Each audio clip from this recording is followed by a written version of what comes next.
¿Qué tal, gente? Bienvenidos a No Sabemos Nada. El día de hoy estoy con Edgar Velasco. Bueno, nos contará él quién es. Pero estoy presintiendo que voy a tener un nuevo amigo.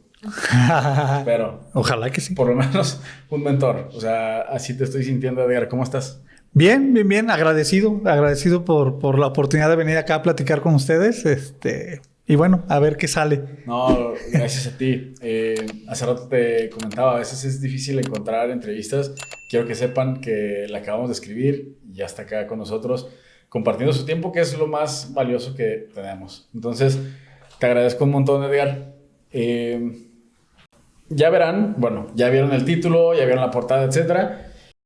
Saben que lo que vamos a hablar más adelante es algo muy serio, pero no quiero empezar tan serio. Ajá.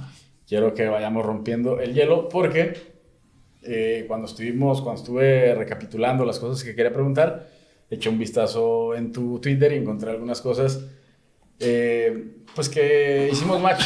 Ha tenido mejores tiempos esa cuenta de Twitter, tengo que reconocerlo. Bueno, pero también creo que estás en un momento, por lo menos lo vi en Twitter, donde hablas de lo que tú quieras, dices lo que tú quieres decir y justamente creo que estamos en una época de crisis en cuanto a la comunicación, no sé si llamarlo crisis, porque vemos en todos lados mensajes muy radicales, muy agresivos, pero luego también vemos o conocemos otras personas que cuando no están en cámaras, cuando están en una comunicación más directa, también hay mensajes muy radicales y muy agresivos que no se atreven a expresarlos y entonces yo por lo menos me he encontrado esa situación. O sea, veo un montón de radicalismo por todos lados. Qué increíble tiempo para estar vivos, ¿no? Pero a ver, me parece también a veces un poco peligroso. Hoy estaba viendo un podcast de dos tipos, hombres héteros, blancos, privilegiados, que se estaban quejando que ya no pueden hablar, que ya no pueden expresarse, bla, bla, bla. No quiero menospreciar sus sentimientos, ¿no? Pero... No, sí, ese rollito de ya no se puede decir nada es como, dude, pues para empezar, ¿qué querías decir, no? Sí. Porque yo veo a toda la gente diciendo absolutamente cualquier cantidad de tarugadas sí. y al final es exactamente qué es lo que querías decir que tú sientes que no te están dejando decir, compa. Sí, ¿no? Sí. Entonces, sí, creo que también de pronto nos pasamos como de permisivos. Me refiero al asunto de, no, sí hay que comprender y hay que validar lo que está queriendo decir, porque, bueno, sí, nada más sí hay que poner el calificativo, está diciendo una pendejada. Sí. Porque lo cierto es que ahora vivimos en una época en la que puedes decir prácticamente cualquier cosa. El problema es que nadie se quiere hacer cargo de lo que dice. Claro. Amparados en este asunto de la libertad de expresión, parece que nos faltó la otra mitad del paquete, ¿no? Que la libertad de expresión implica hacerse cargo de lo que estás diciendo. Entonces, puedes decir lo que quieras, pero pues nada más hazte cargo de que va a haber gente que no le va a gustar. Así como a ti tampoco te gusta que te vengan y te funen. Claro. Por estar diciendo una serie de cosas... No sé, ya empecé a divagar. Sí. Yo advertí que divago demasiado, entonces, gracias por estar viendo. De hecho, también... nos viene bien que vayan saliendo muchos temas. Esperemos que no lleguemos que lleguemos tanto que terminemos a los golpes. No, que terminamos peor que esto que estábamos diciendo. Edgar, ¿estudiaste periodismo o estudiaste comunicación? No, yo es que ustedes están muy chavos.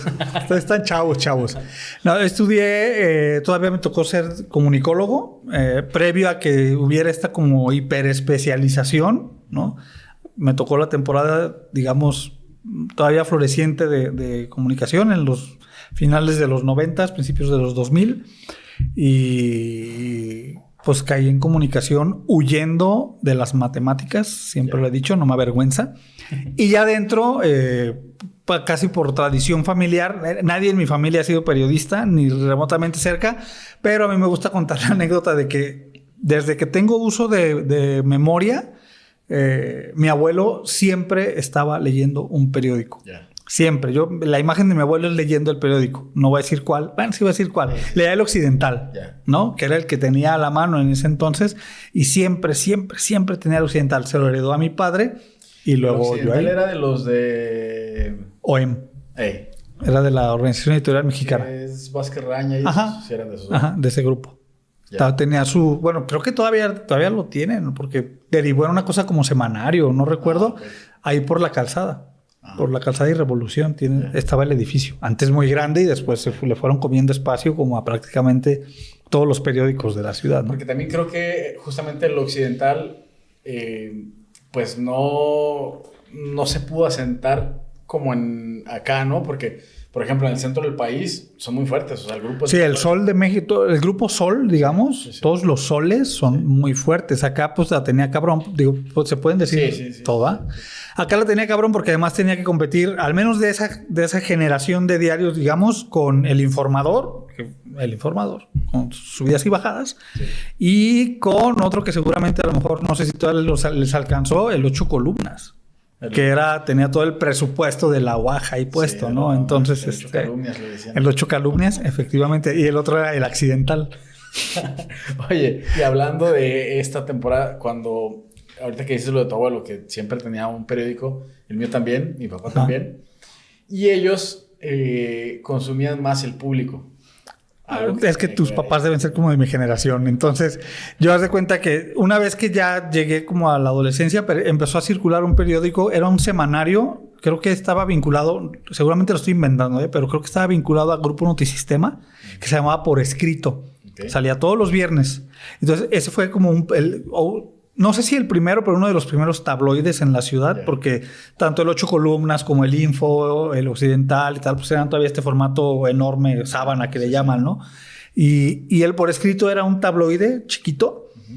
Y después, que al menos en lo que yo tengo reconstruido, apareció la gran revolución del periodismo en la ciudad, ¿no? Siglo XXI. Y ahí sí ya, pues todos nos volcamos, algunos por unas razones no tan periodísticas, es decir, muchos de mi generación terminamos en siglo XXI porque estaban ahí Gistrino, Usabiaga, con un suplemento que se llamaba La Mamá del Abulón, ¿no? Entonces, Falcón, antes de que fuera más Falcón. Pero bueno, todos llegamos al siglo XXI que pues abrevó fuertemente de la tradición del país, ¿no? Sí. Entonces, y luego ya público y etcétera, ¿no? Pero sí, seguramente si más o menos somos como de la camada, entiendo que tu primer contacto haya sido de rebote con siglo XXI, público. Y estamos hablando de esto porque me decías cómo fue que terminaste en lo de comunicación y bla, y estábamos con lo de tu abuelo, que tu abuelo siempre... Sí, un poco así. Ya cuando estaba yo en la carrera en comunicación fue como... Pues a mí me dijeron que hablaba muy feo para ser locutor. Nunca fui bueno para salir a cuadro. Por eso cada que me dicen, ¿va a ver a cuadro? Simón, a huevo, sí voy. Y entonces fue como, pues ya tenía yo una tradición de contacto. Es decir, me resultaba bastante familiar el estilo periodístico. Y pues ya mi primera chamba relacionada directamente con el periodismo fue como corrector de un diario que tampoco existe ya, ¿no? Yeah. Pero así fue como, digamos que el mismo caminito me fue llevando al periodismo escrito sobre todo. ¿Y cuando estudiabas o cuando estudiaste comunicación, agarraste jale pronto o cómo fue? Yo terminé de estudiar comunicación en la Mar, soy egresado de la Mar, y a los 2-3 meses mi papá se me quedó viendo con cara de ya se te acabó la beca, entonces terminé, ya después me di cuenta que había ido yo a dejar un currículum a Telecable de Zapopan, cuando se llamaba Telecable de Zapopan, no sé ahorita en cuál de sus transformaciones va y cómo se llama ahorita, y dejé mal mi número de teléfono. Entonces, si me llamaron, no me enteré. Y estuvo bien porque eso era para camarógrafo. Y yo siempre tuve pulso como de maraquero, cabrón. Entonces, pues por algo no terminé ahí, pero mi padre dijo, no, ¿sabes qué? Pues necesitamos que ya empieces a ingresar, porque además mi papá en ese momento estaba transitando, no sé si lo tengan ustedes tan presente, por el conflicto que tuvo la llantera Euskadi con Continental allá en El Salto, ¿no? Entonces le cerraron la fábrica, se fueron a huelga, un proceso larguísimo, entonces técnicamente estaba medio desempleado y terminé trabajando en una fletera, ¿no? Entonces yo creo que me aventé como 1 año y medio como auxiliar. Yo que entré a comunicación huyendo de las matemáticas, terminé como auxiliar contable en el área de cobranza de una empresa de transportes. Ahí estuve como año y medio hasta que me habló Gaby Acosta. Me salvó. Ella me habló. Ella era editora en el diario aquel. Y me dijo, oye, pues va a crecer la planta y queremos ver si te interesa incorporarte como corrector. Jalo, vámonos. Yeah. Y entonces ya ahí ya empecé. Pero ya de que egresé a que ya empecé a trabajar en algo de tu carrera, como se dicen, pues sí pasaron un par de años. Sí. Bueno, pues gracias por la explicación. Breve reseña autobiográfica. Ahora sí vamos con... Son 3 tweets que vi. Son recientes, o sea, no están tan viejos. El primero es... Dices... A lo mejor Luis Enrique le quería explicar a Joao Pedro cómo defiende Michael Jordan. O sea, entiendo que también te gusta el deporte. Sí, claro, o sea, por tienes supuesto. La referencia de Jordan. Ubicas a Joao Pedro. Tienes la referencia del video de Luis Enrique diciéndole a Mbappé sí. Jordan. Entonces... Pues, ¿qué onda con el fútbol? O el deporte en general. A mí me encanta el deporte, sobre todo el fútbol y el básquet. Cuando tengo chance todavía juego, sobre todo fútbol.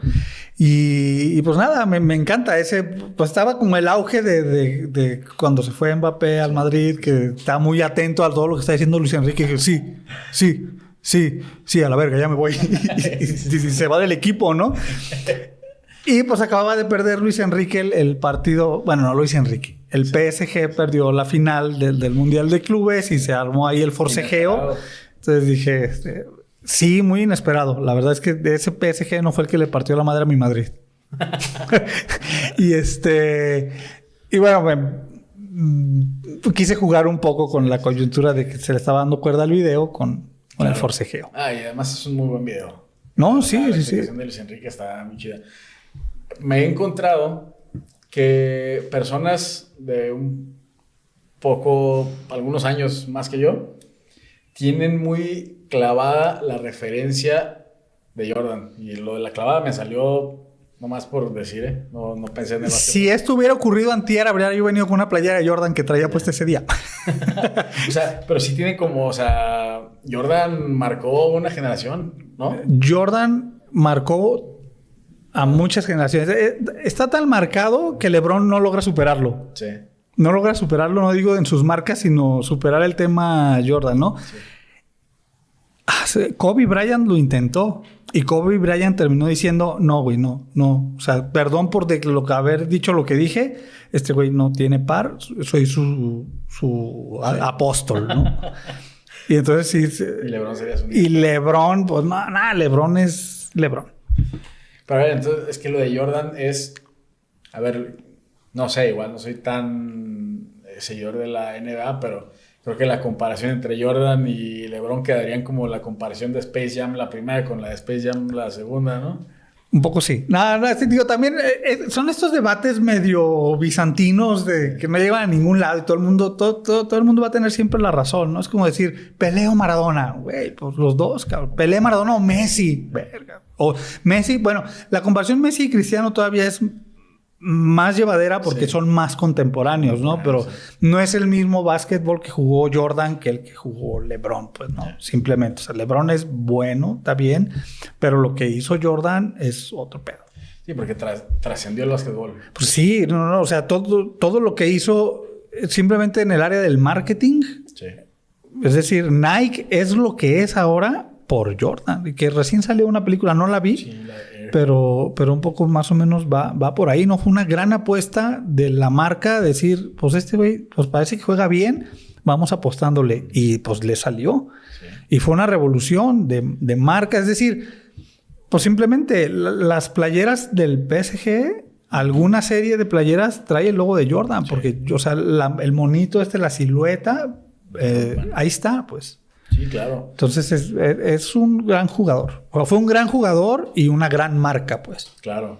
Y no sé qué tanto sea como verídico como lo pintan, por ejemplo, en la película, o él mismo en el documental, que ya sabía que iba a hacer todo lo que trascendió y él solo se fue ahí haciendo su camino. ¿Crees? O sea, ¿crees que haya tenido esa visión de decir, no sé.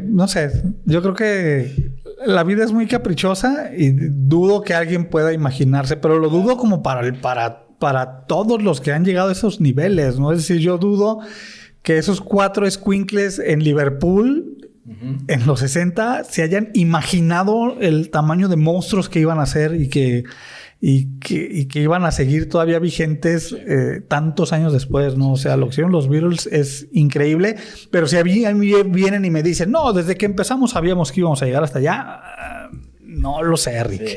No lo sé, Rick. Sí, no creo que... Bueno, iba a decir que no creo que haya alguien con el ego tan grande, pero creo que hay peores. Vamos a pasar al siguiente tweet. Venga. Dice, no me encantó el final, pero qué buena serie es Andor. El universo de Rogue One es de lo mejor que le pudo pasar a la franquicia de Star Wars. Una chulada. Sí, lo vuelvo a afirmar. No, y además Rogue One a mí es mi película favorita de las de Star Wars. O sea, es un peliculón. De las nuevas. Es una gran historia. Es una... Mira, entonces soy viejo. O sea, ya estoy más para allá que para acá. Ya esa frase de la Divina Comedia de a mitad del camino de mi vida ya quedó muy atrás en mi caso. Entonces es muy fácil decir, no, las nuevas películas todas son basura. Pero las últimas 3 sí. Es decir, episodio 9, 8 y 7. Bueno, el 7 todavía medio se salva, ¿no? Entonces, desde esta posición de viejo desencantado, pues yo vi que iban a sacar Rogue One. No mames, ya dejen descansar esa franquicia en paz, por favor, ¿no? Y ver lo que hicieron, independientemente de charolastras y quítale a Diego Luna, ¿eh? Pudo haberla protagonizado. No sé si pudo haberla protagonizado cualquiera, porque además como que le venía muy bien el papel, ¿no? Sí. Pero la historia, el trazado... Yo tardé un ratote en la sala de cine en estar sentado y decir... No mames, nadie va a sobrevivir. Nadie puede sobrevivir. Espero ya a estas alturas no estar haciendo ninguna especie de spoiler, ¿eh? Entonces, me pareció una gran historia. Y me pareció tan bonita la película, es redonda, sí, que las veces que la he vuelto a ver con mis hijos, inmediatamente nos ligamos con el episodio, ¿cuál es? Del 4, pero así, no, de largo, sí, vámonos, pum. Sí. ¿No? Entonces... Quedó tan bonita que cuando anunciaron la serie fue como, no, güey, ya no la toquen, no la caguen, porque es como esta sed voraz de, pegó, vamos a exprimirla. Pero algo tiene Andor que se dejó. No la he visto, la serie no la he visto. No, tienes que verla, es más, para de grabar, José, no, tenemos que verla ahorita, maratón. Es muy buena, es muy, muy buena, está muy bien escrita. En una entrevista, creo que fue con Jimmy Fallon, sí, creo que fue con Jimmy Fallon.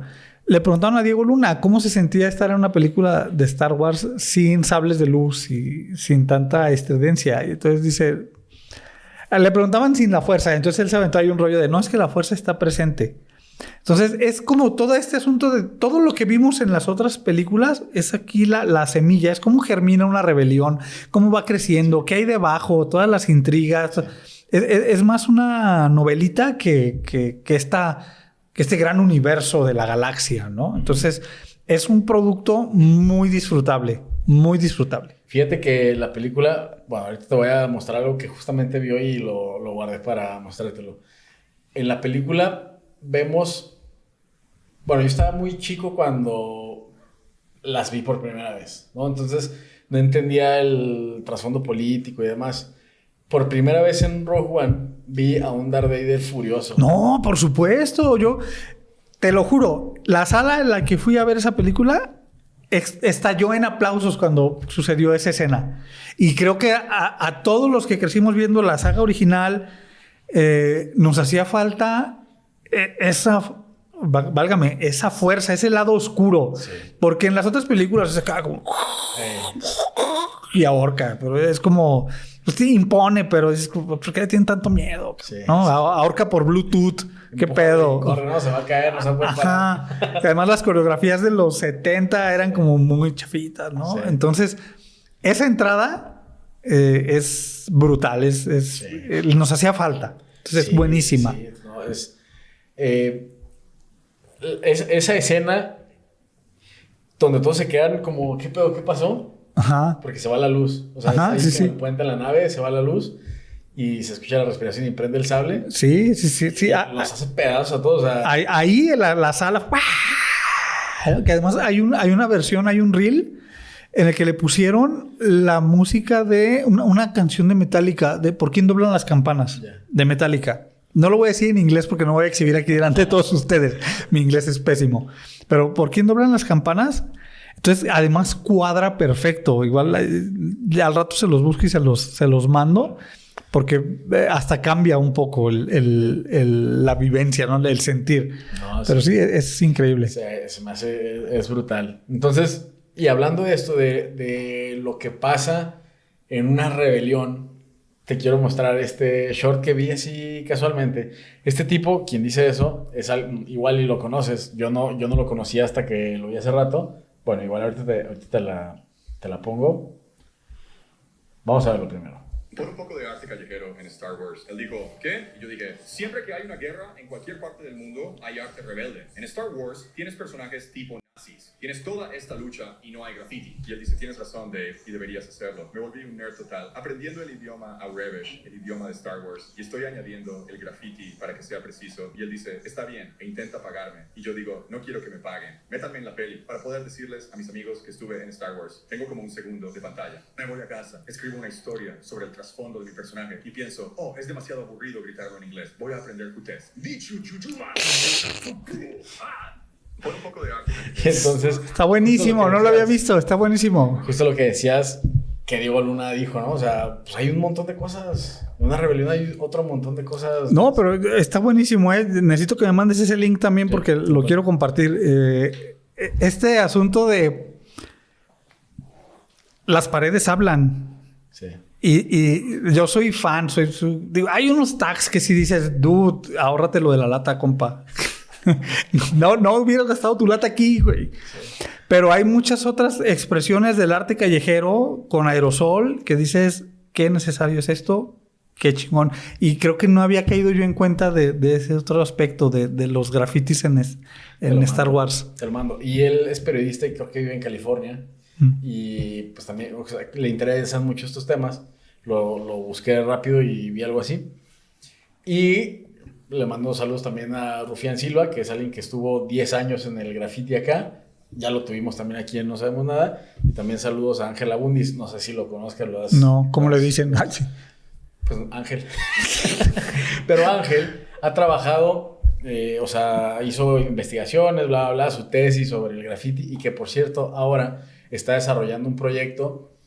Estudió sociología y se enseñó a programar y ahora está haciendo un proyecto que se llama Tejer Red, que es una base de datos a la que todos pueden tener acceso para pues apoyar a madres buscadoras. También, pues cualquiera puede entrar. Entonces está trabajando en esa base de datos para toda la información que alguien pueda recabar y le quiera compartir, él la puede respaldar y entonces sea más fácil la búsqueda para los colectivos. Ya. Pero bueno, Ángel también está muy metido con el graffiti, entonces saludos a Ángel y saludos a Rufián. Me parece muy interesante lo que dices de Star Wars y lo de que las paredes hablan. Ya se me enchinó el cuero como 3 veces hablando de Rogue One. Y vamos con el tercer tweet. Dices, antes de que empiece la fiesta, quiero que se sepa que ya me quedé ciclado con Snow the Product. No es queja. Yo escuché por primera vez a Snow the Product en la sesión con Bizarrap. Y me voló la cabeza. Pero ¿qué onda con lo de que está ciclado? No, es que me mandaron un reel y luego después me di cuenta que me habían mandado un reel. Estoy saludando a la persona que me mandó aquí, está afuera detrás de cámaras. Y se me fue de largo. O sea, sí lo vi, me dio risa, pero como que no lo procesé en ese momento, ¿no? Y entonces de pronto, hace unos días, la semana pasada creo, ya vi el video con más detenimiento y oí la letra y dije, no mames, qué chulada. O sea, la letra es divertidísima porque condensa una serie de clichés, pero con un descaro bastante divertido, ¿no? No sé si ya lo vieron, la canción se llama Sábado, de Snow the Product. Y me regañaron porque me dijeron, ya te lo había yo mandado. Entonces digo, sí, perdón, sí. No sé, me parece un asunto súper pertinente y justo ahorita veníamos platicando que yo la acabo de descubrir. Alguna vez vi una frase que decía, toda la música es nueva si la escuchas por primera vez, ¿no? Entonces, o sea, para quien Queen sea una gran novedad, aunque cuando la descubres por primera vez, ¿no? Y te vuela la cabeza y wow, güey, Freddie Mercury.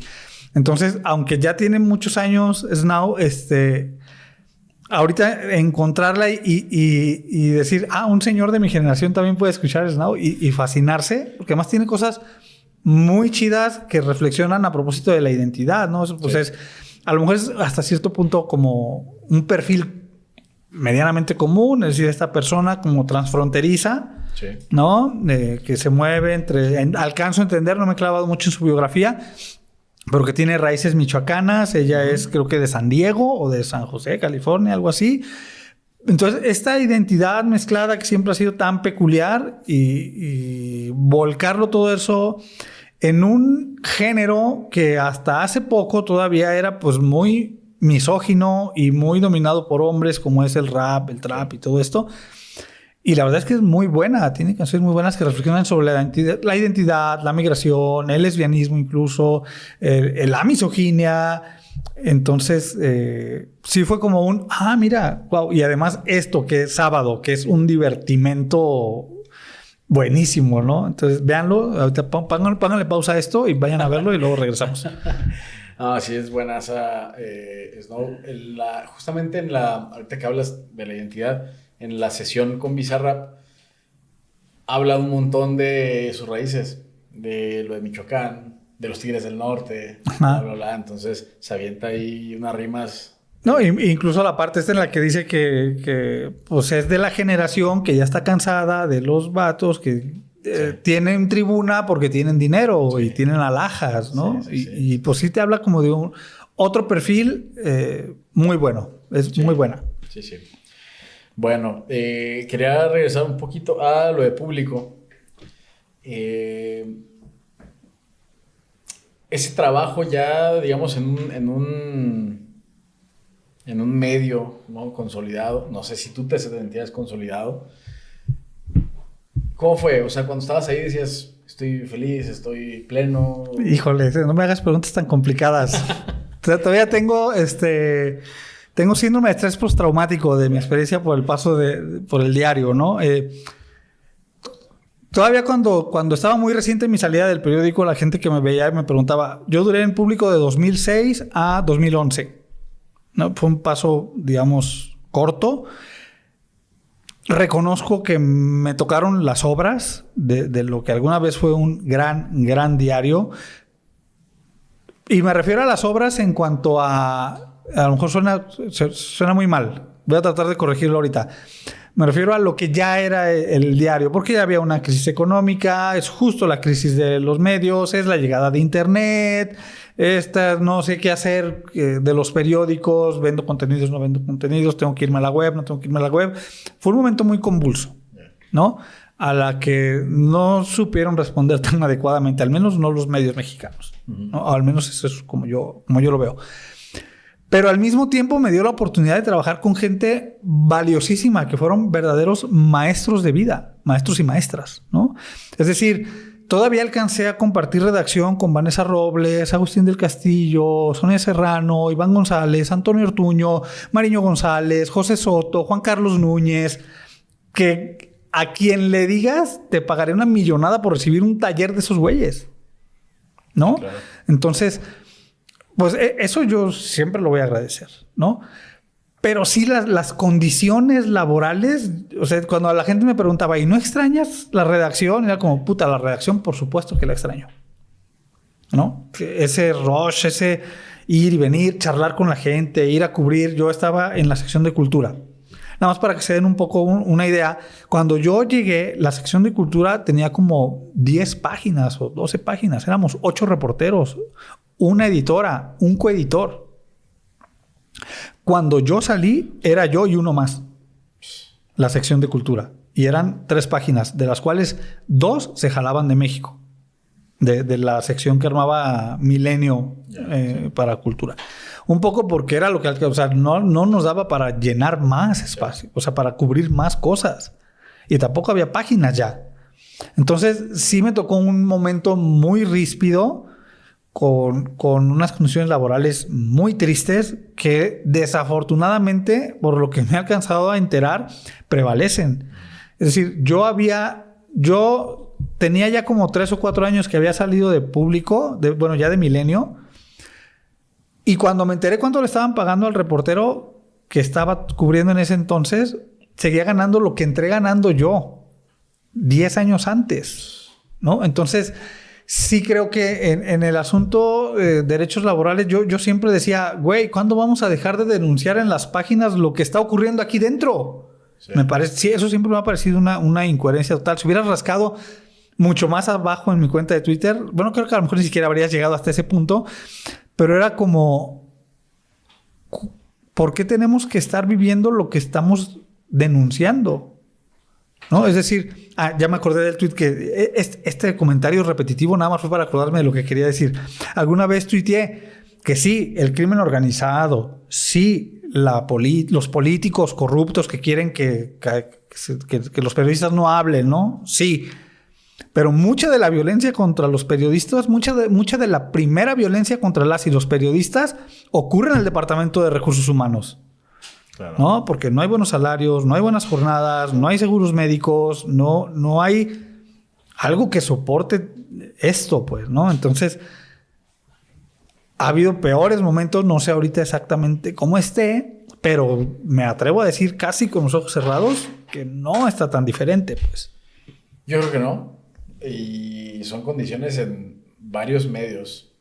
Y igual, para no raspar tantos muebles, pero lo que sí quiero enunciar es que muchos estudiantes de periodismo pues salen y se tienen que ir a otros lugares, no a medios, porque las condiciones son medio ojetes. Ahorita regresamos a lo de público porque de ahí vamos a empezar ahora sí con el tema de la entrevista. Bueno, de hecho no es salirnos de público. Te quería platicar de la afición, que era la sección de deportes.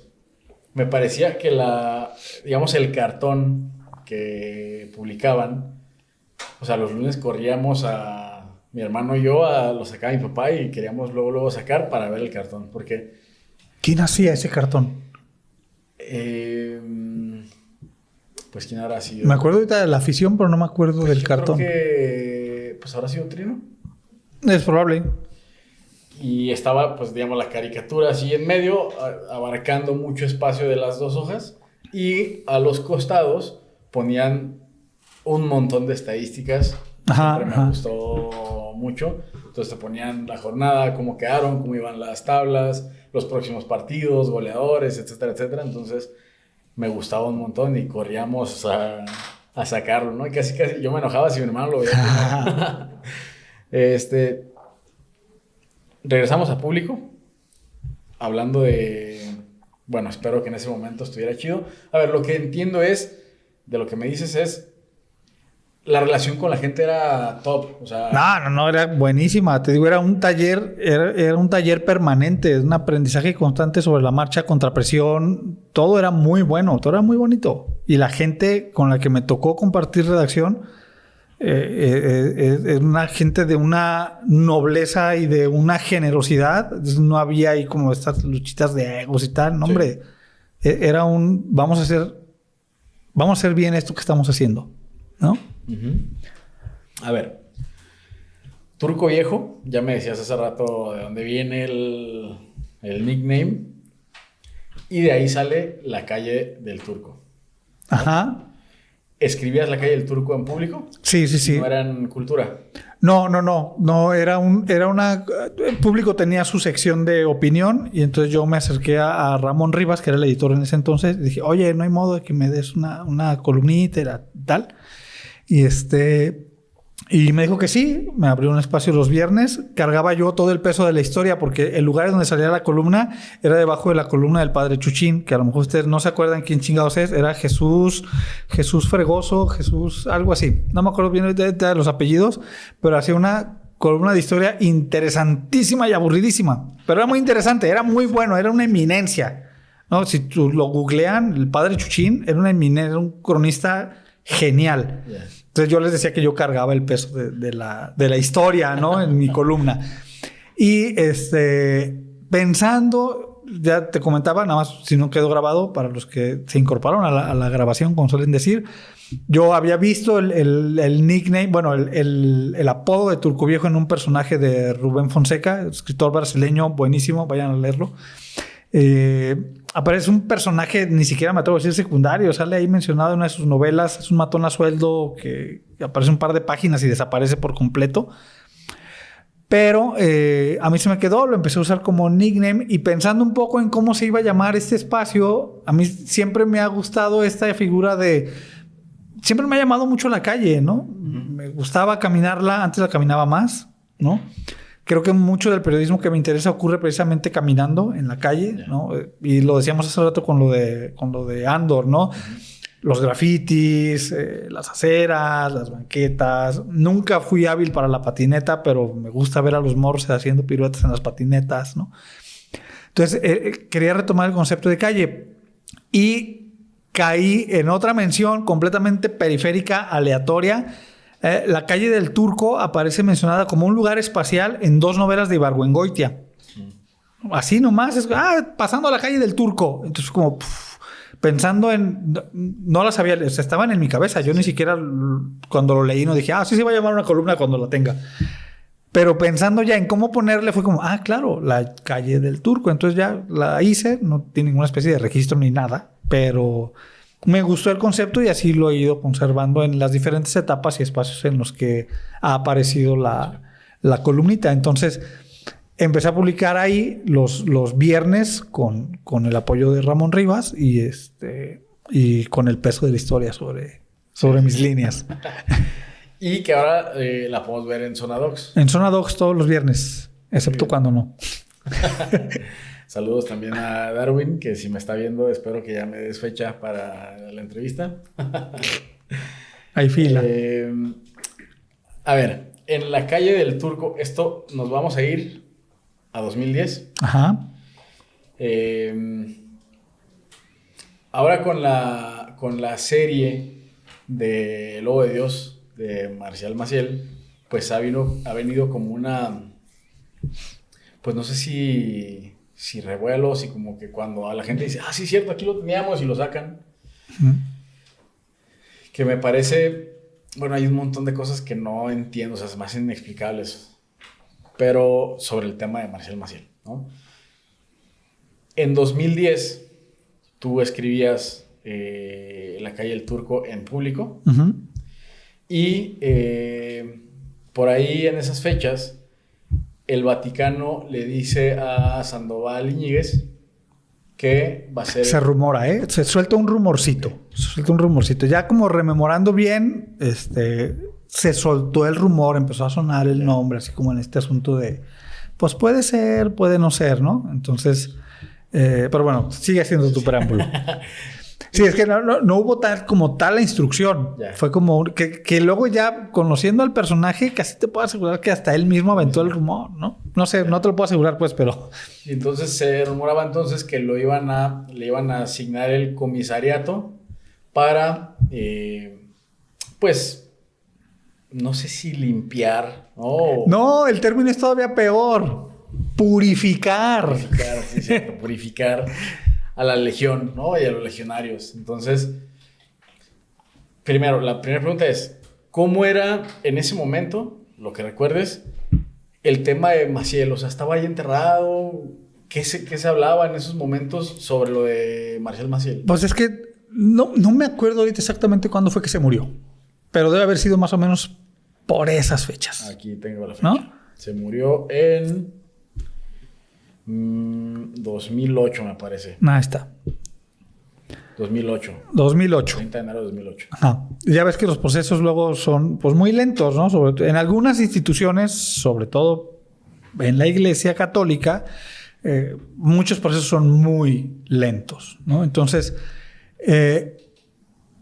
pasa todo el revuelo es que ha habido muchos momentos. Creo que se nos volvió como un personaje que ha estado ahí mucho tiempo, ¿no? Primero como esta gran figura, padre fundador de una de las obras más, ¿no?, importantes de la iglesia, católica, que además ocurre en México, ¿no? O sea, en México tiene además un gran peso porque es una orden religiosa muy grande, con mucho poder, que creció aquí, se fundó aquí, de aquí se expandió, un poco, toda proporción guardada, pero un poco como el mismo fenómeno que ocurre con con la luz del mundo, ¿no? Claro. Que de pronto como que no dimensionamos, ¿no? O sea, Guadalajara es el Vaticano para la gente de la luz del mundo, ¿no? Entonces, en esta tradición de la iglesia, de las grandes órdenes, franciscanos, jesuitas, agustinos, bla, bla, bla, bla, bla, además son centenarias, que una orden nazca aquí, crezca y tal, pues le da mucho arraigo, ¿no? Entonces, primero tiene mucho arraigo por ese perfil.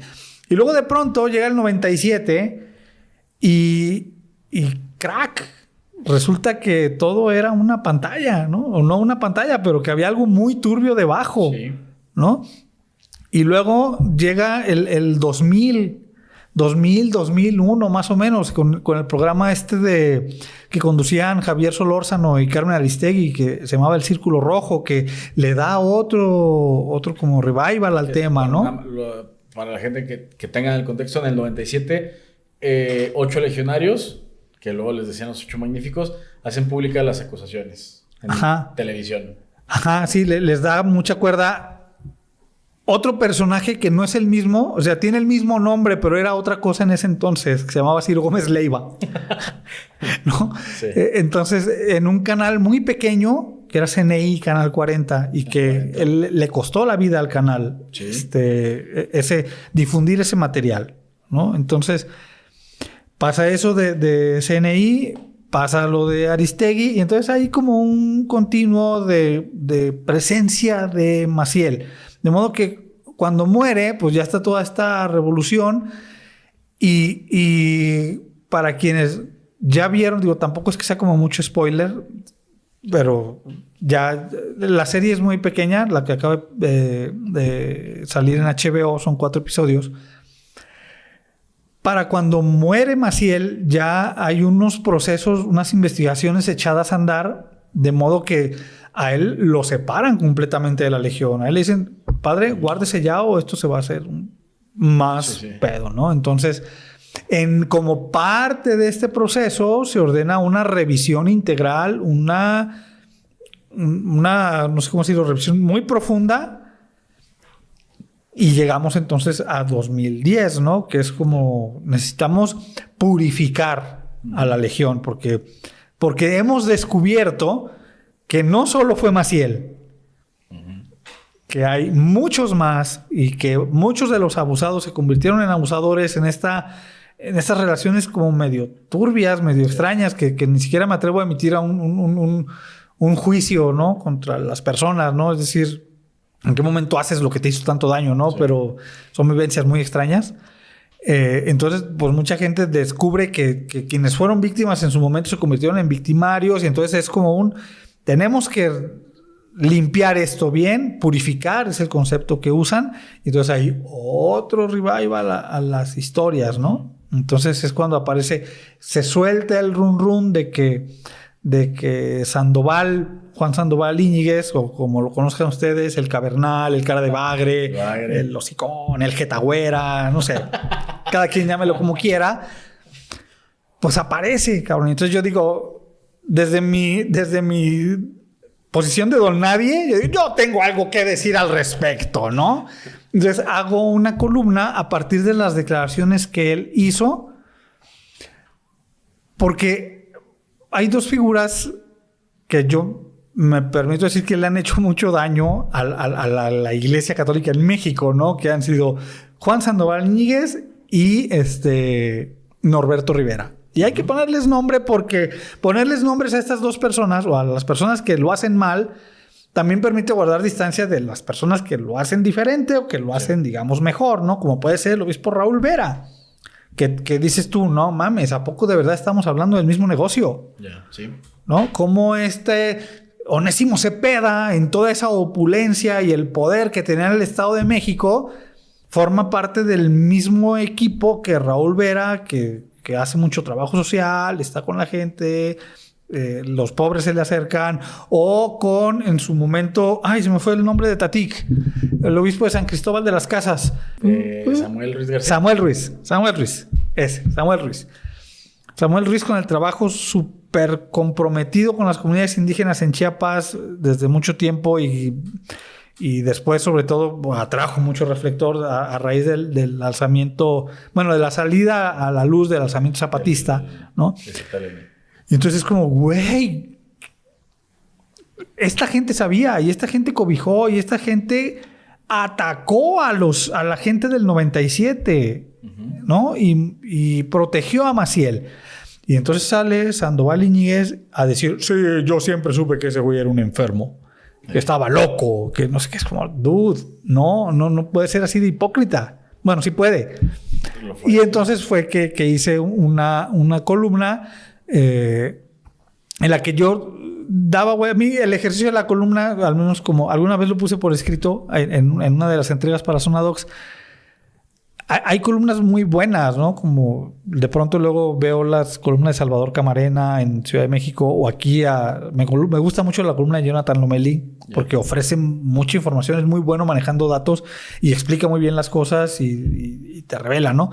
Yo soy un poco torpe para eso. Yo entiendo más bien el ejercicio de la columna como tengo un chingo de ideas en la cabeza que tengo que poner por escrito y soltarlas y a lo mejor puedo dialogar con alguien. Spoiler, nunca ocurre. ¿No? Pero cuando ocurre pasan cosas muy locas, como que me llegue un correo o como que me manden un tweet, ¿no?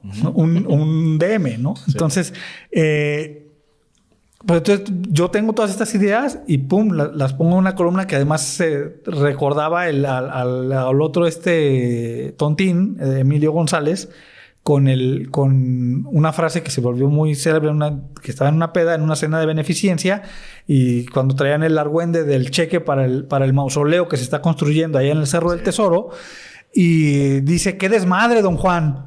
¿No? Entonces, ese es el título que le pongo a la columna. Originalmente la columna se iba a llamar Y ahora resulta, porque cada uno de los párrafos inicia con la frase y ahora resulta, y ahora resulta, y ahora resulta, pero al final me resonó más el qué desmadre, don Juan, porque además me parecía como muy hipócrita la postura que estaba tomando, además para decir, no, yo no soy quien para hacer esa tarea, pero sí era un loco. Entonces como, dude, compa.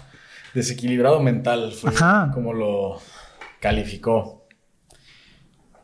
Qué huevos de cabrón. O sea... Es que no. No se sabe quién está peor. O bueno, evidentemente Maciel, pues, pero este güey también, o sea, lo del Cavernal, hay un montón de cosas que ya llegaremos.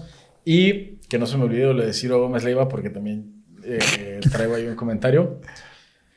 Entonces, en ese momento, escribes la columna y te manda un correo Francisco González Parga, un ex legionario que fue abusado. ¿Qué te dijo del correo? O sea, ay, güey, a mí me pasó algo. No, haz de cuenta que... Pues yo aviento la columna, ¿no? Y ya sale, ¿no? A veces llegaban correos, a veces no. Afortunadamente, en la temporada de público estaba muy padre porque sí llegué a recibir varios correos de personas, ¿no? Que la leían. Una vez cuando estaban tratando de ver cómo se iba a arreglar Chapultepec, pues que querían volverla a peatonar, y yo pues, ahí hacía un comentario en el que decía, bueno, pues es que ya tenemos un problema con autos, no podemos obviar los autos. Y entonces la Legión de las Bicis me escribió para decirme que estaba yo muy equivocado y está bien, de eso se trata, ¿no? Pensar en voz alta. Sí. Pero lo cierto es que la mayor cantidad de columnas se van y yo no sé quién las lee, quién las comparte, si alguien las comparte, si alguien las lee, nada, ¿no? Y entonces esa sale el viernes y el sábado que llego yo a la redacción, checo, estaba yo en la redacción en la tarde y abro mi correo y entonces además tenía su toquecito literario, ¿no? Porque abría con no me acuerdo si estimado Edgar, una cosa así, pues alguna frase de cortesía de saludo. Y entonces decía, como se dará cuenta a raíz del texto que adjunto, hacerse como, misterio, ¿no? Vi el remitente, Francisco González Parga, en realidad no me decía absolutamente nada, porque además, ahorita regreso al correo, bueno, Ya me hice bolas, pero bueno. El punto es que ahorita explico un poco el perfil de Francisco González Parga. Como se dará cuenta por la naturaleza del documento que adjunto, soy un exlegionario víctima directa de Marcial Maciel. Y por la carta que le envío, se dará cuenta que el señor cardenal, sí sabía de los abusos, sí lo supo de fuente directa, porque yo entregué una carta en el arzobispado que nunca tuvo respuesta. Se la mando por si quiere hacer otra cosa más amplia, o de la misma manera, si quiere platicar, pues platicamos. Y fue como, no mames, esto pasaba nomás en las películas. Nunca me había pasado algo así, ¿no? Entonces sí fue como, ¡ala! ¿Qué se hace? Entonces, como el guasón en la de Batman que dice que es un perro y cuando se alcanza ya sabe que... Sí. Fue como, siempre había querido que me escribieran algo así, no sé. Entonces, pues lo primero que hice fue lo que haría cualquier persona de mi edad. Fue buscar al adulto a cargo, que en este caso era Rubén Martín. Rubén Martín, Cosa Pública 2.0 en Radio DG. Él en ese entonces era el jefe de información de público. Yeah. Volviendo al tema, se me había olvidado enlistarlo hace rato en la lista de grandes maestros que tuve. Entonces fui y le dije, oye Rubén, me llegó este correo, me interesaría entrevistarlo, no sé si sea relevante para el periódico. Y por supuesto que Rubén dijo, no, sí, claro, ve, ¿no? Entonces ya concertamos la entrevista y ya pues fue que fuimos a platicar, ¿no? Pero sí, o sea, el correo fue como, yo medio recordaba un par de nombres que son José, creo que es los apellidos, Barba y Vaca, que forman parte del grupo de los 7, pero Parga no me resonaba ni poquito, ¿no? Ya platicando con él y conociendo su historia, pues él me contaba que cuando pasó todo lo del 97, él prefirió conservar un bajo perfil porque en realidad estaba desencantado de la respuesta que había recibido de las autoridades eclesiásticas, primero en Roma y luego aquí cuando regresó, porque él vivía en Roma, ¿no? Entonces, porque sí era del círculo inmediato de Maciel. Que Vaca, me parece que Vaca, igual me hago bolas, pero Vaca es quien, digamos, el de más alto rango de estos de los 8 que señaló, ¿no? Sí, y es el que lleva gran parte del peso de la narración en el documental. Sí. Entonces, cuando hablas con Francisco, ya ahí por Vallarta, ¿no? Cuando llegas, ¿qué preparaste? O sea, ¿llegaste en blanco? Yo soy pésimo para todo lo que viene en el manual del periodismo de Leñero y Carlos Marín. No lo hago. Llevaba una batería de preguntas en mi cabeza, ¿no? Por razones que no vienen a colación ahorita aquí en este espacio, ya tenía mucho contexto, sí, ¿no? Entonces, yo ya más o menos sabía. A mí me intrigaba. Voy a hacer un paréntesis muy rápido, porque sí me interesa dejar cosas muy raras. Esto no se trata de mí. Yo vengo porque ustedes me invitaron, pero lo verdaderamente importante es la voz de las personas que rompieron su silencio en el 97 y ahora lo en el documental ¿no? Para mí eso era muy importante entonces, sigue siendo muy importante ahora. También por eso me interesaba dejar claro que para mí el testimonio de Parga es muy relevante y desafortunadamente ya no encontró los espacios para tener tanto impacto mediático, ¿no? Entonces, más que lo que yo pueda decir, me interesa su historia, ¿no? Si ahí podemos poner el link para que vayan a leerla, estaría súper chido. Entonces, a mí me interesaba, además de conocer su historia, tratar de preguntarle para tratar de entender y tratar de transmitirle a las personas qué pasa, porque se lo pregunté expresamente, ¿no? Es decir, para quienes no hemos sido víctimas de una violencia de esa naturaleza, y me refiero a hombres con abuso sexual o mujeres con una violación o un abuso sexual o todo, de pronto es muy fácil decir, ay, pero ¿por qué no te defendiste? Claro. Ay, ¿por qué no hiciste algo? Ay, ¿por qué te quedaste?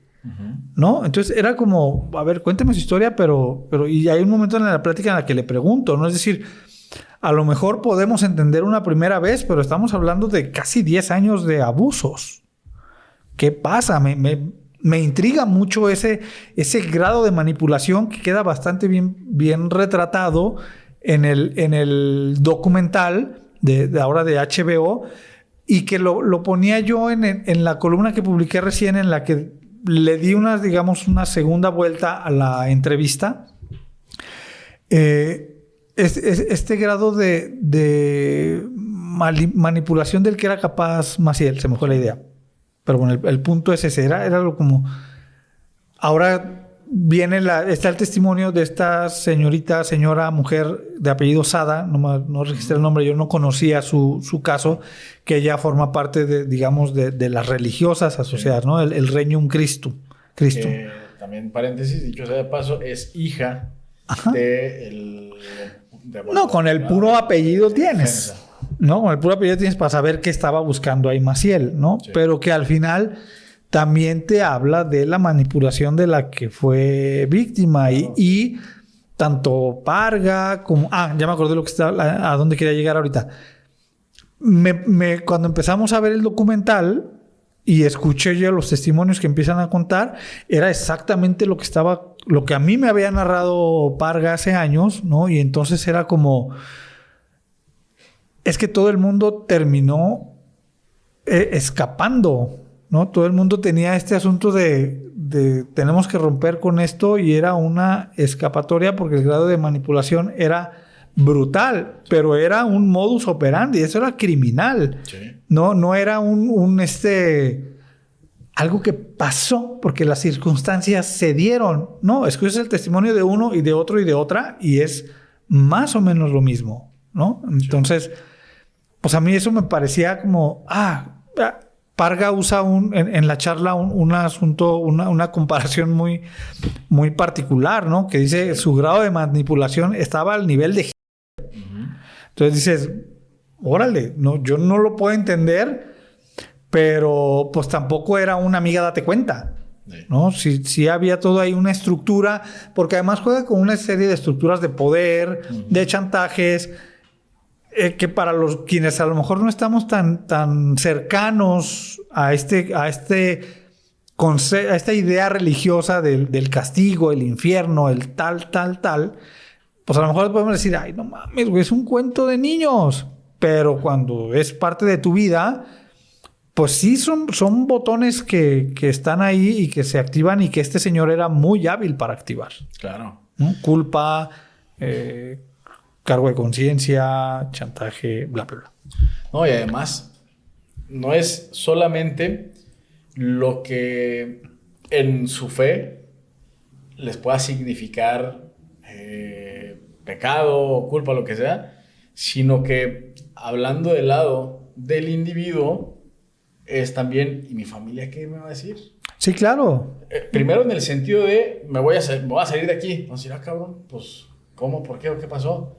Y cuando venga esa pregunta de cómo, por qué, qué pasó, que incluso también Parga dice, es como, o sea, pues no podía decir. ¿Qué les vas a decir? Exacto. Porque además estamos hablando de toda una generación que más o menos correspondería a mis abuelos o contemporáneos de mis abuelos, que no tenía la batería de herramientas, o no estaba tan familiarizados con la batería de herramientas con la que podemos estar familiarizados nosotros ahora, ¿no? Como puede ser información, terapia, acompañamiento, hablarlo. Eran cosas que vivían ellos solos. Sí. En la intimidad de sus cuartos. Incluso pues. Hasta para la denuncia. Ajá. O sea, ¿a quién le decían? Sí, bueno, está bien. ¿Y a quién le decían? Dice Parga en una de las respuestas que te da, justamente hablando de la manipulación, dice, pinche viejo hijo de la chingada. Me puse aquí la nota de señalar y hablar de su resignación y su frustración para exclamar, pinche viejo hijo de la chingada. No, pero me voy a ir un poquito atrás de la cita de la entrevista. En realidad lo que él dice es... Aún ahora, no puedo decir pinche viejo hijo de la chingada. Uh-huh. Medio como que ya lo puedo denunciar porque ya lo perdoné. Pero, o sea, tenían un asunto, este asunto tan jerárquico, tan chantajista, que todos le decían nuestro padre. Monpar, no sé cómo le decían, una cosa medio francés-italiano, ¿no? Latinajo, ¿no? Entonces, si tú escuchas, y por eso te repito o repito lo que decía hace rato, si tú escuchas los testimonios y los comparas, están calcados, porque la vivencia fue la misma. También en los testimonios que aparecen ahorita en el documental, dicen, aún ahora no me puedo expresar mal de él. Porque era una gran figura de autoridad y seguramente en algún momento incluso de admiración, pues. Sí, claro. ¿No? Que no permitió defenderse, ¿no? Pero a mí esta también me llamó mucho la atención en aquel entonces. Pues decía, aún ahora no puedo decir pinche viejo hijo de la chingada. Y dice, al final de cuentas, dice, no lo puedo decir, pero si lo está diciendo es porque quisiera decirlo. Sí, ¿no? sí. Y el uso del lenguaje, para mí y para este espacio, ha sido un tema. Me han dicho un montón de veces, eres bien grosero y la chingada. Pero decirle a alguien, o sea, esa configuración de palabras, esa frase, hijo de la chingada, la usas cuando hay frustración y cuando no hay más que hacer. O sea, sí, cuando ya no te queda más. Sí. Entonces, hablando de Parga, hace rato ibas a decir, ahorita digo algo sobre su perfil. ¿Ibas a decir algo? No, un poco... No sé si ya lo mencioné ahorita, ya estoy empezando a tener las lagunas mentales de mi edad y del horario. Ya después de las 9 empiezo a bostezar. Un poco en esta frustración, él decide, pues no vale la pena. Él lo señala. Dice, yo preferí quedarme en la sombra para ver qué camino tomaba la denuncia que hicieron en el 97, ¿no?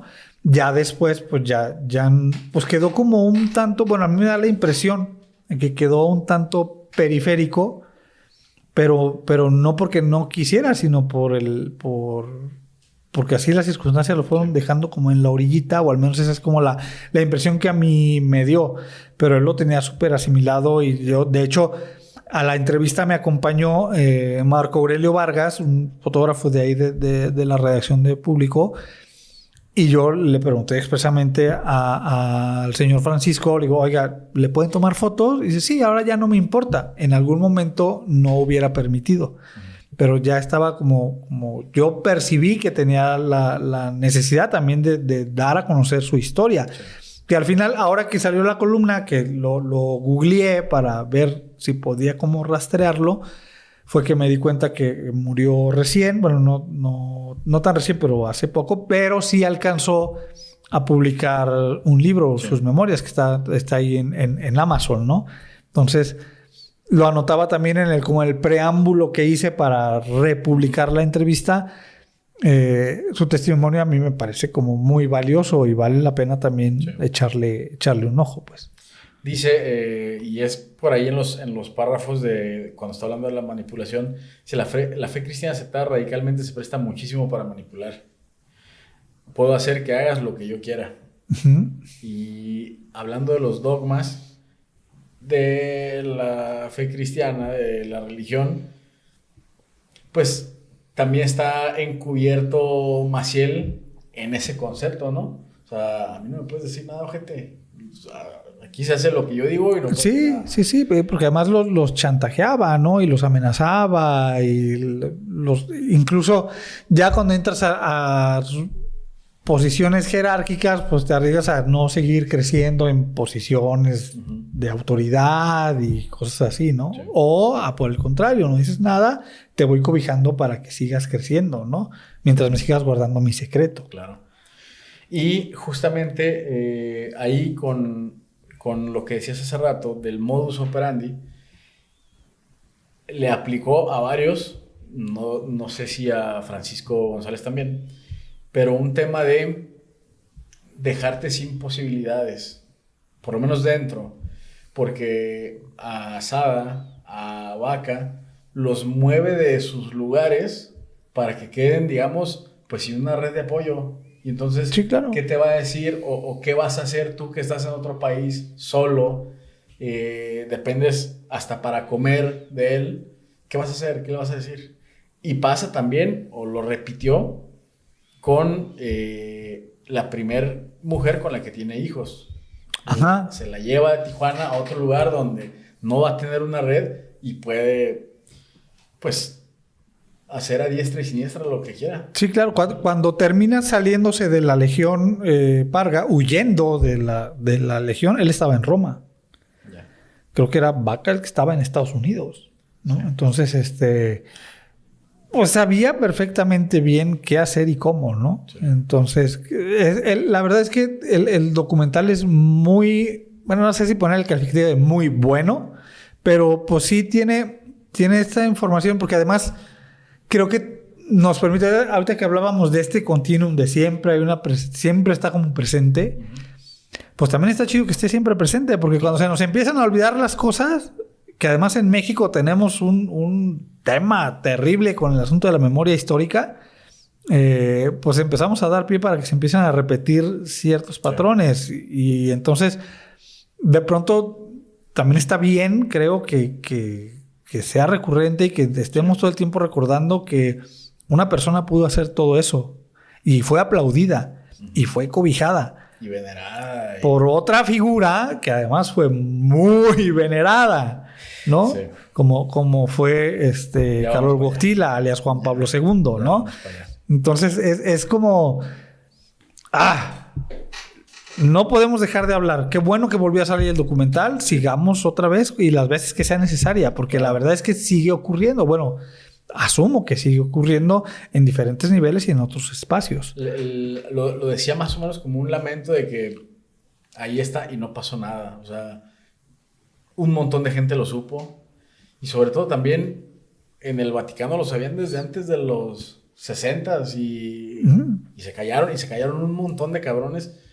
Que justamente vamos al tema de pues el matrimonio entre los legionarios y Juan Pablo II, que se consolida con la visita de Juan Pablo II a México. Para cuando Juan Pablo II viene a México, ya se hizo güey Pío XII, Juan XXIII, o sea, todos callaron. Porque incluso en el documental hay una parte donde señalan a un obispo que recibe feria, ¿no? O sea, directamente él recibe feria. Entonces, ya se callaron un montón de cabrones allá y la consolidación de su figura en el Vaticano es que Juan Pablo II venga a México y cómo la gente acá lo empezó a entender como, el primer país al que viene, en América al que viene, y me parece que en el mundo, ¿no? O sea, no había salido a otro lugar, viene acá, se consolida y se perpetra su estatus de intocable. Vienen cosas peores después. Eso es el como cuando se entera y sabe que está safe el vato. Pues es que lo dejan muy claro. A lo mejor tendrían, pues quién ve si ya hagan bien su trabajo, chingado. No, a lo mejor hubiera sido interesante que le hubieran rascado un poco más, aunque fuera como una digresión. Sí está mencionado un poco el tema de la campaña del Papa polaco en contra del comunismo, ¿no? Entonces, pues siempre hay que... De pronto hay demasiadas aristas a las que hay que voltear a ver y que nos cuesta trabajo voltear a verla. No estamos hablando de los 70s, cuando hay todo un movimiento dentro de la iglesia, digamos, dentro de lo que puede considerarse progresista en una institución tan conservadora, que tiene que ver con la llamada teología de la liberación, empujada sobre todo con los jesuitas y muy vinculada, me voy a permitir ponerlo entre comillas, porque no tiene que ver, o sea, todo lo que huela a pueblo, a trabajo social, a comunista, ¿no? Entonces, pues de pronto este trabajo en comunidades, algo que hizo, creo que era no me acuerdo cómo se llamaba, Romero en El Salvador, que terminaron matándolo, pues era como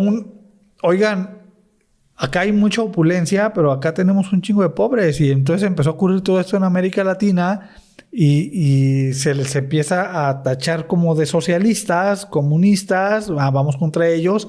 Y en contraposición, lo dice muy bien el documental, aparecen estas órdenes como el Opus Dei, la Legión de Cristo, que son ultra conservadoras, ultra forradas de dinero, porque están asociadas a las élites, ¿no?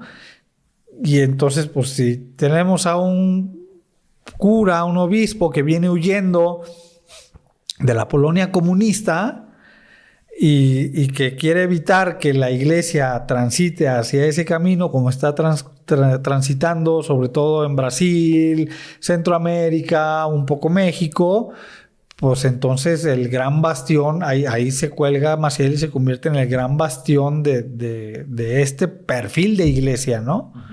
Entonces creo que también ahí influyó mucho y no se puede dejar de lado, pues, porque tenemos una campaña echada a andar y además tenemos quien financie, pues vamos tapándole ahí, echándole una cobijita encima, ¿no? A estas otras cosas que se dice en el documental, lo dicen los testimonios, lo dice Parga, ya estaba denunciado, ya había sido investigado. Sí, sí. Y ese es el tema, o sea, ¿cómo puedes ser? Y era de las cosas que te decía al principio que se me hacen inexplicables. O sea, ¿cómo puede ser alguien que hoy lo hicieron, o sea, hoy en día es santo, Juan Pablo II, bajo las creencias católicas, y hacerse pendejo con eso? Sí, o sea, claro. Importa más o importó más la política de su institución, financiar su institución, que su dogma. Sí, la fachada, ¿no? Lo que vemos por fuera. Sí, sí. A mí me parece, cualquier abuso contra cualquier persona es una cosa aberrante. Cuando esa persona además es niño o niña, es todavía más aberrante. Así me parece, ¿no? Pero además, cuando ocurre en el nombre de Dios o cobijado por un entorno en el que se supone que debe de estar Dios, me parece todavía más inconcebible, y por eso creo que tendríamos que ser tan intransigentes, no sé si intransigente sea la palabra, pero tan radicales en perseguirlo, ¿no? Porque creo que con la gente vinculada a la Legión no estamos hablando con gente de tan pocos recursos, ¿no? Incluso con quienes dejaban a sus muchachos. Pero finalmente dejaban a los chiquillos con la esperanza de que vivieran cerca de Dios. Y entonces además ahí todavía se usa para anular la denuncia. O sea, lo usaba él para abusarles. Es decir, les decía que él tenía un permiso especial de Dios para que lo pudieran tocar porque se sentía mal, necesitaba ser curado. Y entonces no había pecado ahí, no tienes nada que confesar, ¿no? Entonces, creo que ahí son esas pequeñas cosas que a lo mejor desde fuera no lo alcanzas a entender. Sí. Pero que lo hacían tan difícil de detener una vez estando ahí dentro de esta estructura y pensando en esa misma línea, ¿no? Entonces, ahí es donde me parece como terrible, ¿no? Esos muchachos, y yo pienso en Parga y pienso en las personas que salen en el documental y veo a los niños, veo a los muchachitos de 15, 13, 16 años que no supieron qué hacer. Y después ya no supieron cómo zafarse. Y Parga lo dice, no, yo terminé sumido en problemas de drogas, de alcoholismo, me escapaba en las noches a ponerme pedas porque no... ¿Quién me decía qué? Ajá, ¿quién lo iba a acusar? Ajá. Chale. Entonces, eso me parece como completamente deleznable, pues en esta como cadenita de ningún abuso está chido, ningún abuso contra ningún menor está chido, ningún abuso contra ningún menor en el nombre o en el ambiente donde se supone que debe estar Dios, lo que sea que signifique para cada persona, sí, pues está muy cabrón. Es decir, estos muchachitos iban buscando a Dios y terminaron conociendo al demonio en persona, claro, viviendo un infierno. Estuvieron en el infierno, tal cual. Y lo que Parga dice de cómo empezó a llevar una vida con lo de las drogas y el pisto y las mujeres y bla, bla, bla, posiblemente también, o sea, era como una revictimización, porque si él seguía conservando su fe, pues estaba viviendo doble infierno. El infierno de sus actos, esos actos, y el infierno que lo tenía sometido. Quiero regresar un poco y volver a contextualizar esto de los legionarios en México. Ya lo del documental, pues véanlo, ¿no? Está chido. 4 episodios son. Sí. Pero regresando un poco a México, tengo unos apuntes. Las familias que que le ayudaron, ¿no? a solventar económicamente las necesidades de los legionarios. Estaba lo de FEMSA. FEMSA es un emporio, ¿no? Muy importante en el norte del país. Pero también, y aquí saco otra vez lo de Ciro Gómez Leiva y lo de Canal 40, hay ahí una conjetura que no podría confirmar, pero me parece un poco obvia. Y alguna vez en la carrera me dijeron, las casualidades no existen. Me parece entonces que Salinas Pliego también en algún momento, pues no sé si se aprovechó o apoyó lo que sea, porque termina adquiriendo.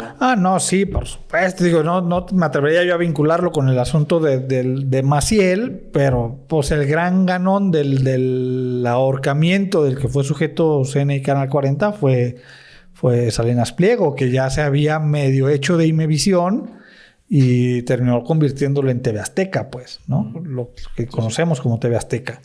Entonces ahí fue, o sea, que ahora venga y se dé del gran emprendedor, que ejemplo a seguir, que tal, bueno. Sí. Aprovechó una coyuntura bastante lamentable, pues. Claro. Porque sí, el hecho es que al CNI lo ahorcaron y lo ahorcó FEMSA y lo ahorcó este señor que también se acaba de morir, Servitje, no, ¿cómo se pide? El de Grupo Bimbo. Yeah. Que eran las grandes estructuras que estaban ahí defendiendo a Maciel, ocultándolo, pues.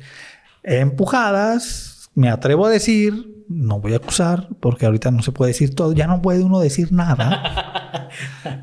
Pues por personas, además de la jerarquía, como pueden ser Juan Sandoval o Norberto Rivera, pues. Claro. O sea, creer o suponer que gente con tanto poder jerárquico, ¿no? Ni siquiera me refiero a poder político, poder a otro tipo de poder, simplemente en la pura estructura de la iglesia, con tanto poder como Norberto Rivera o como Juan Sandoval, suponer o decir que no sabían, no, sorry, no, yo no la compro, pues. Y ahí me resuena, independientemente de quién lo dijo, pero si hay una frase política contemporánea que seguido me viene a la mente, es esto de al diablo las instituciones.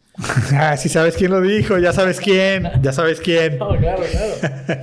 Pero de verdad, o sea, hay cosas que están bien podridas y tienen un estatus de incluso Morena también, o sea, de repente tienen estatus como de intachables, como que nadie puede decir nada, se hacen dogmas también.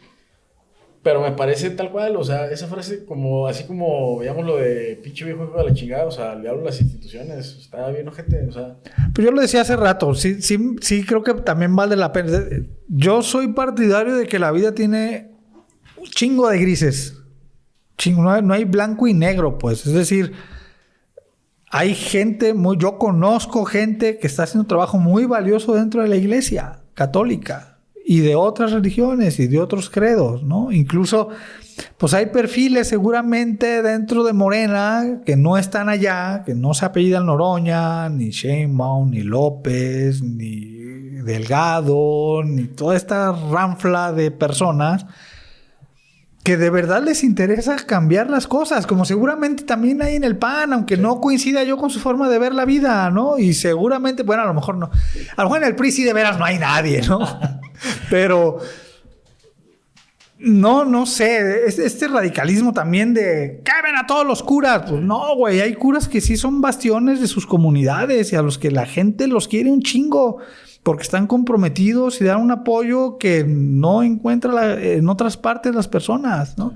Entonces, no sé si decir al diablo la Iglesia Católica, y por eso para mí es tan importante ponerles nombre, ponerle Maciel, ponerle creo que otro apellido era Atieg, ponerle Sandoval Íñiguez, Norberto, Onésimo, ¿no? Porque eso nos permite identificar quién está haciendo estas cosas, quién las está permitiendo, quién las está cobijando, quién las está escondiendo, y eso llévalo también a la política, ¿no? Habrá gente que de verdad le está tachando. Yo no niego, no dudo que hay servidores de la nación que sí la tienen comprada y van y trabajan por cambiarle la vida a las personas, ¿no?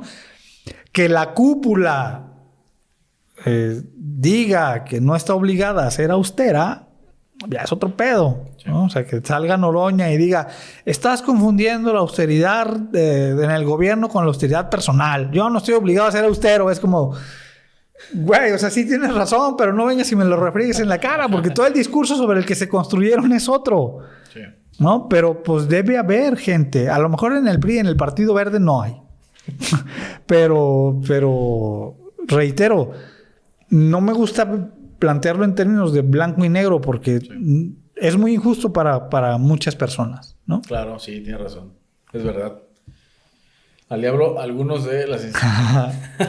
Hablando de Sandoval, y ya para ir cerrando pues el programa, y para mencionar otra vez, como decías, a Francisco González Parga,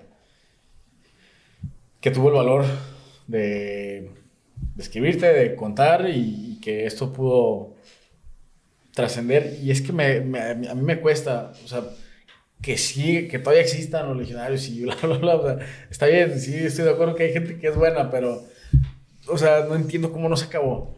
Pero bueno. No, nadie entiende cómo sobrevivieron. Pues ese es un hecho. Deberán tener una crisis, ¿no? Pues hasta de identidad. O sea, la gente que vio eso es como, ay, güey. O sea, no los que vieron los abusos, sino a lo mejor alguien X que, cabrón, ¿a poco eso era este güey que...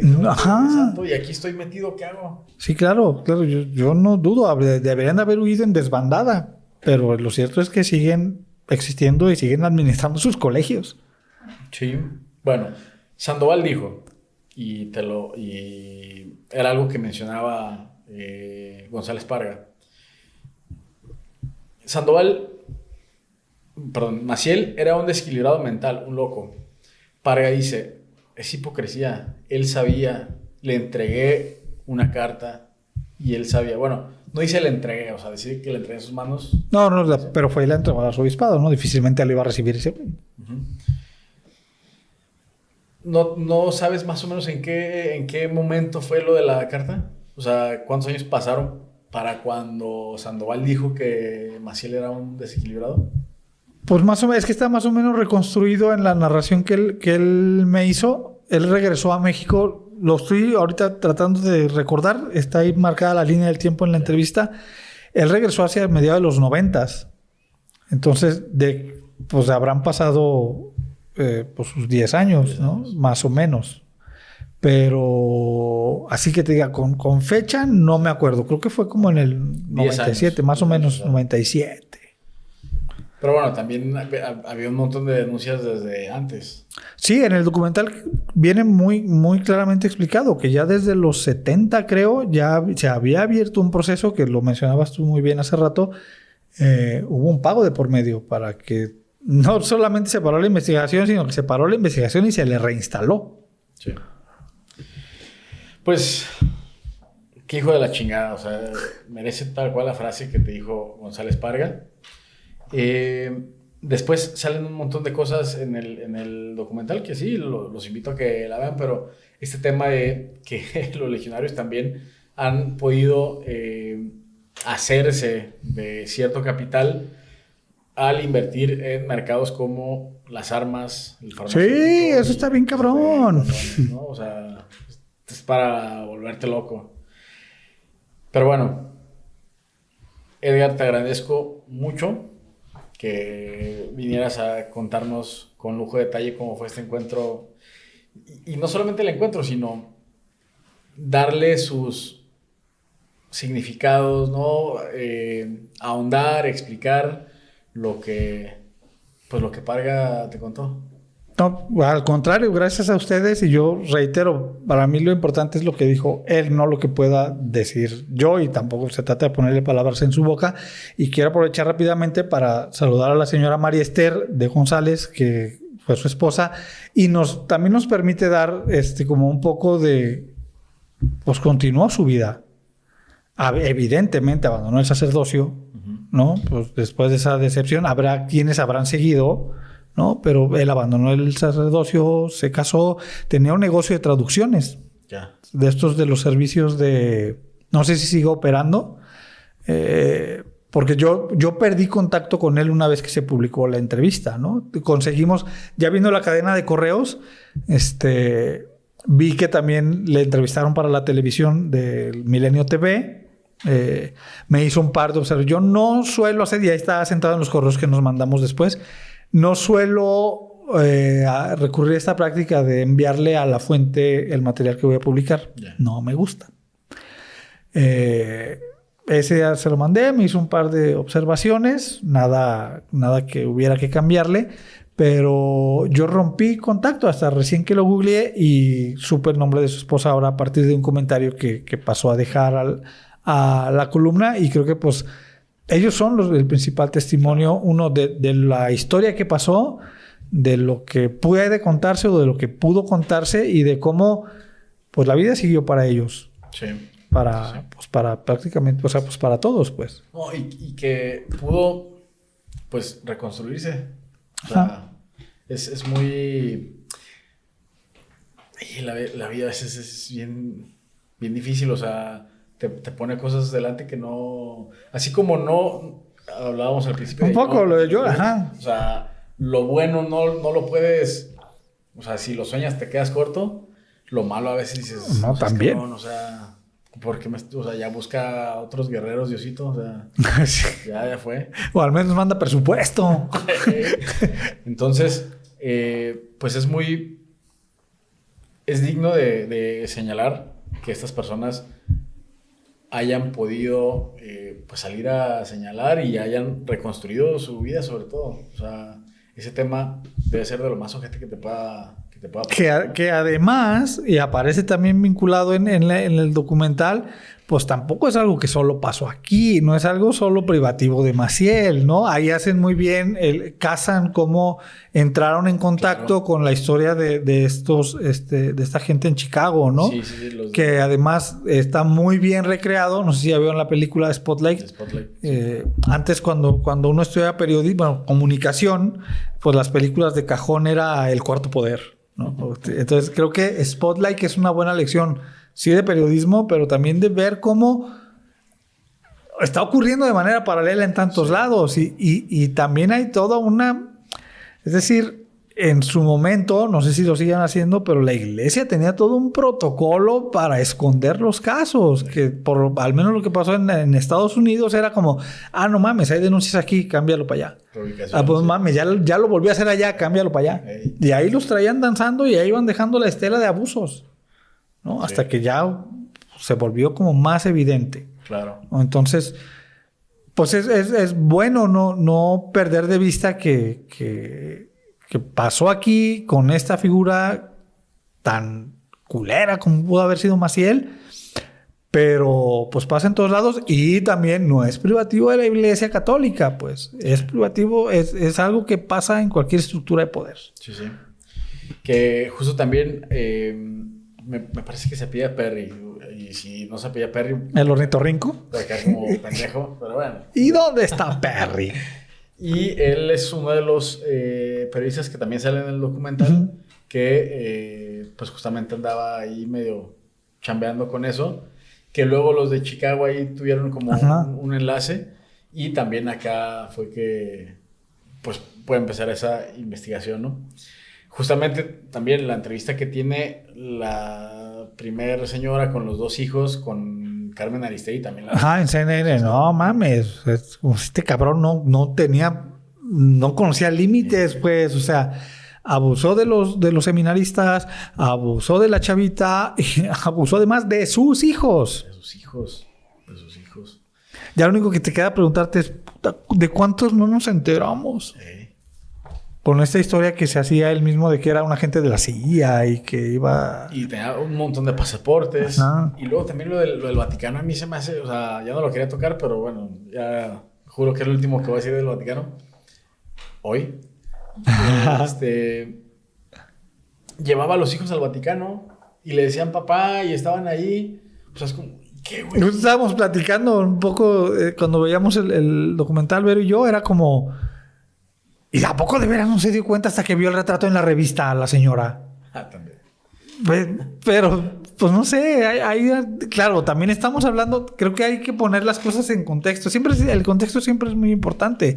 Ahorita estamos acostumbrados o vemos las cosas a la luz de las herramientas que tenemos ahorita, sí. ¿No? Tú tienes ahí tu tablet y en chinga me encontraste el nombre de Samuel Ruiz, ¿no? Sí. En otro tiempo habríamos estado aquí 8 horas a lo que sacábamos los periódicos de la hemeroteca para conocer el nombre, ¿no? Esa salió.